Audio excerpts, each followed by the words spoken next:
My favorite month has always been October. It's the sweet spot temperature-wise. It's never too hot and never too cold. All the leaves start turning orange and brown, and you just get that nice, refreshing October breeze. My friends and I always used to like raking up the leaves into big piles and having wrestling matches in them when we were young, from like the ages of 9 to 12. I think when we were 10 or 11, it was towards the end of October, and a lot of leaves had already fallen off the trees. Since my property was the biggest, my friends Liam and Billy were helping me rake up the leaves on my property into one giant pile. It was a cloudy and windy day, getting a little late. The house we lived in at the time was a corner house, with a huge space on the side next to the sidewalk, which then ran into a short dead-end street with only 2 houses in it, one of which was owned by an old stoner couple that didn't care about anything. And across the street from that was a small, disheveled house whose owner never seemed to come outside, so this allowed us to be louder and more obnoxious without worry of a lot of neighbors watching or caring. We wrestled around for probably half an hour, and then we went inside after getting tired to have a snack and play video games. The 2 of them wanted to go back outside for a nighttime triple threat match in the leaves again. That's what we called our wrestling matches. We always acted like we were in the WWE.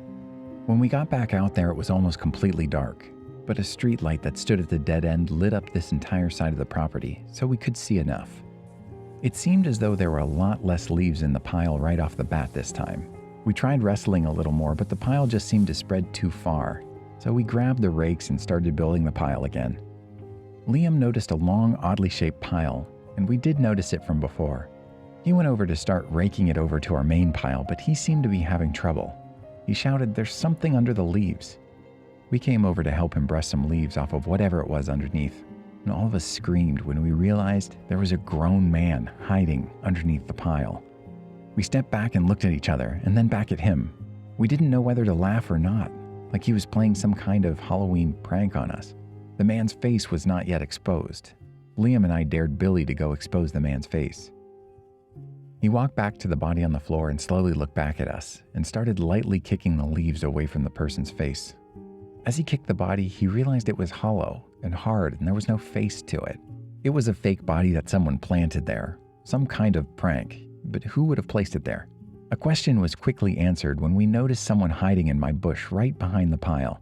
We yelled, "We see you," to the man hiding in the bushes, and he came out laughing, exclaiming how good he had got us. But this man was older. He looked 60, and he looked scary and gross, huge, bulging eyes, crooked teeth, and he was breathing very heavily. He said he planted the fake body there because he always watches us play in the leaves and thought it would be funny.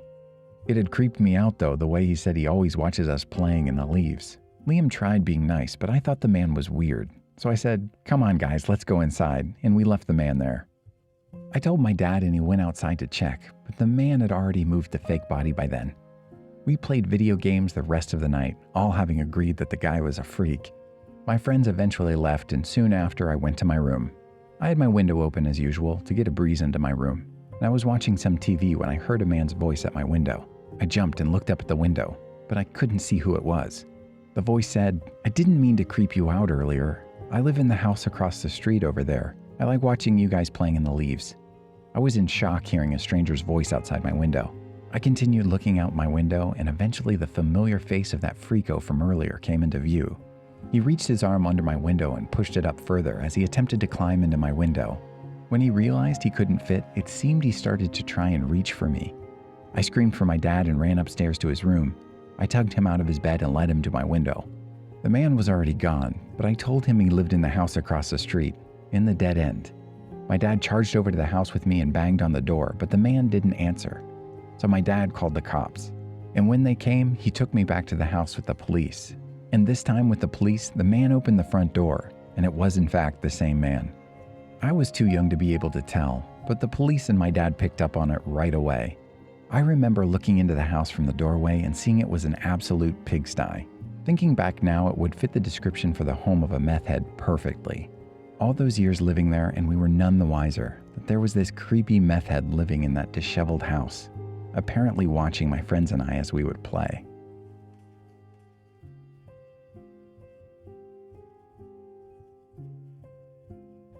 Did you like the story? Check out our channel for more.